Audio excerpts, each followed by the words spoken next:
اگر کوئی کسی شخص پر روزے کا قضا اور کفارہ لازم ہو جاتا ہے تو کفارے کے طور پہ ان تین میں سے کوئی ایک عمل کرنا پڑے گا۔ پہلا، غلام آزاد کریں، تو اب یہ تو دور رہا نہیں غلام کا، یہ آپشن تو آبسلیٹ ہو گیا۔ دوسرا، پے در پے 60 روزے رکھیں، یعنی کہ جب عید کے بعد پھر پے در پے لگاتار کنٹینیوسلی 60 روزے رکھیں، اور ایک قضا کا روزہ، اور ان 60 روزوں میں گیپ نہیں آنا چاہیے۔ اگر ایک بھی دن گیپ آ گیا تو پچھلے رکھے ہوئے تمام کے تمام قلعدم نئے سرے سے دوبارہ شروع کرنے پڑیں گے۔ پھر تیسرا آپشن کہ کوئی شخص اگر اس کی طاقت بھی نہیں رکھتا کہ 60 روزے رکھ سکے تو پھر وہ 60 مساکین کو 2 وقت کا کھانا کھلائے، یا 60 مساکین کو ایک فطرہ کی رقم ان کو دے۔ تو یہ تین آپشن شریعت مطہرہ نے رکھے ہیں، ان تین میں سے کوئی ایک عمل ہی کرنا پڑے گا۔ اور پوری دنیا میں کوئی بھی شخص مسلمان اگر روزہ توڑتا ہے اس پہ کفارہ لازم آتا ہے تو پھر انہی پر عمل کرنا پڑے گا۔ لیکن تاریخ اسلام میں ایک ایسی شخصیت بھی ملتی ہے کہ جس کو نبی کریم علیہ الصلوۃ والسلام نے ان سے مبرہ و ممتاز کر دیا۔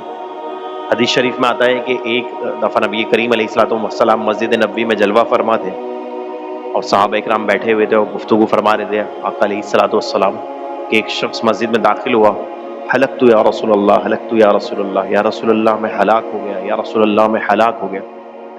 نبی کریم علیہ الصلوۃ والسلام نے پوچھا کیا ہوا، کیا معاملہ ہے؟ تو کہنے لگے کہ رمضان کے فرض روزوں میں میں نے اپنی بیوی سے جمع کر لیا، صحبت کر لی، روزہ ٹوٹ گیا، جمع کر لی تو یقیناً، اور پھر اس صورت میں قضا بھی لازم آئے گی، کفارہ بھی لازم آئے گا۔ تو حضور علیہ الصلوۃ والسلام نے اب انہیں آپشنز دینے شروع کیے۔ سرکار نے فرمایا ٹھیک ہے جاؤ ایک غلام آزاد کرو۔ تو کہنے لگے یا رسول اللہ میری ملک میں تو کوئی غلام ہی نہیں ہے، کس کو میں آزاد کروں؟ پھر حضور علیہ الصلوۃ والسلام نے سیکنڈ آپشن دیا، اچھا ٹھیک ہے پھر جاؤ رمضان کے بعد، عید کے بعد 60 روزے لگاتار رکھو۔ تو کہنے لگے حضور مجھ میں اتنی طاقت نہیں کہ میں 60 روزے لگاتار رکھ سکوں، یہ تو میں نہیں کر پاؤں گا۔ پھر حضور علیہ الصلوۃ والسلام نے تیسرا آپشن دیا کہ ٹھیک ہے پھر جاؤ 60 مساکین کو 2 وقت کا کھانا کھلاؤ۔ اب ہمارے پاس کوئی شخص آئے اور اس پہ کفارہ لازم ہو تو ہم ان کو یہی بتائیں گے کہ بھائی اب یا تو 60 روزے رکھو، تو بولے ہم طاقت نہیں رکھتے تو بولیں گے آپ پھر 60 مساکین کو کھانا کھلائیے 2 وقت کا۔ اس کو بولے میں یہ بھی نہیں کر سکتا تو ہم بولیں گے ہم بھی عاجز ہیں، ہمارے پاس کوئی آپشن ہی نہیں ہے، کچھ اور ہم بتا ہی نہیں سکتے۔ لیکن وہ آیا تھا مالک و مختار نبی کریم علیہ الصلوۃ والسلام کی بارگاہ میں، تو حضور علیہ الصلوۃ والسلام نے فرمایا اچھا بیٹھ جا۔ اتنی دیر میں حضور علیہ الصلوۃ والسلام کی بارگاہ میں کھجور کے ٹوکرے کوئی صحابی تحفے میں لے کر آئے۔ یہ حضور علیہ صحابہ کی عادت تھی کہ نبی کریم علیہ الصلوۃ والسلام کی بارگاہ میں ہدیہ پیش کیا کرتے تھے۔ تو کبھی تو نبی کریم علیہ الصلوۃ والسلام اس کو عوام جو بیٹھے ہوئے تھے مجالس اس میں یہ تقسیم فرما لیتے، کبھی اپنے لیے رکھ لیا کرتے۔ تو سرکار نے جب وہ ٹوکرے دیکھے کھجور کے تو فرمایا وہ کہاں ہے جو کہتا تھا میں ہلاک ہو گیا، میں ہلاک ہو گیا؟ صحابی فوراً حاضر ہوئے۔ تو نبی کریم علیہ الصلوۃ والسلام نے ارشاد فرمایا یہ ٹوکرے لے جاؤ اور مدینے کے مساکین میں بانٹ دو، تمہارا صدقہ ادا ہو جائے، تمہارا کفارہ ادا ہو جائے گا۔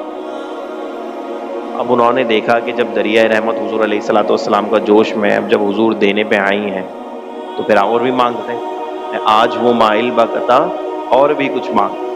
تو انہوں نے کہا یا رسول اللہ صلی اللہ علیہ وسلم خدا کی قسم مدینے کی دونوں سلاخوں کے درمیان مجھ سے زیادہ غریب کوئی ہے ہی نہیں۔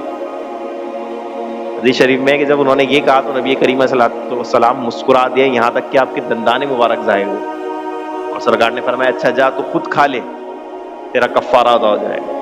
تو یہ ہے نبی کریم علیہ الصلوۃ والسلام کا اختیار کہ ان کا کفارہ ہی ان کو کھلا دیا۔ قیامت تک کوئی ہم ایسا نہیں کر سکتے، جو توڑے گا اس کو یہی جو آپشنز ہیں ان میں سے کسی ایک پر عمل کر کے کفارہ ادا کرنا پڑے گا۔